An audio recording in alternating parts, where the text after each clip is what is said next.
My name is Michelle Jennings and I'm from Pembrokeshire College. My name is Dan Williams. I'm a welding lecturer at Pembrokeshire College. Barry Walters, Principal, Pembrokeshire College. So I've been involved in competitions for over 10 years. I've had a passion for working with the learners and getting them involved in the competitions. The benefit for me, I think, is for staff, firstly.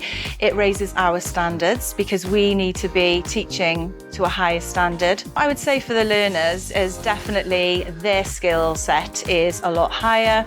Their confidence, putting them into uncomfortable situations means that when they go out in industry, they're just better prepared for whatever is going to be thrown at them. Well, we've always been a very enthusiastic supporter of skills competitions in Pembrokeshire College. We encourage all vocational areas to participate because, as I've said before, it raises aspirations, it raises standards and helps the young people to develop the skills that are needed for the world of work.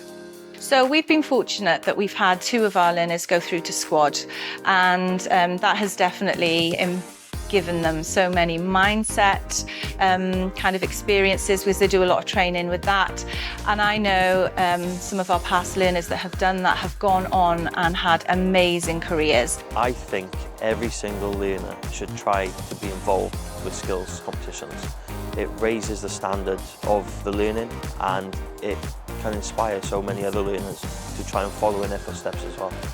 Well, we conduct our own internal skills competitions, and that little bit of competitiveness sort of drives the improvement in quality and standards and skills. Most, in fact, if not all of our curriculum areas are now very much involved in participating in skills competitions because they all see the value. And it's not only the learners who go to these regional, national and UK-wide competitions, but they bring back a lot of that experience into their classrooms and with their colleagues. You see young people develop.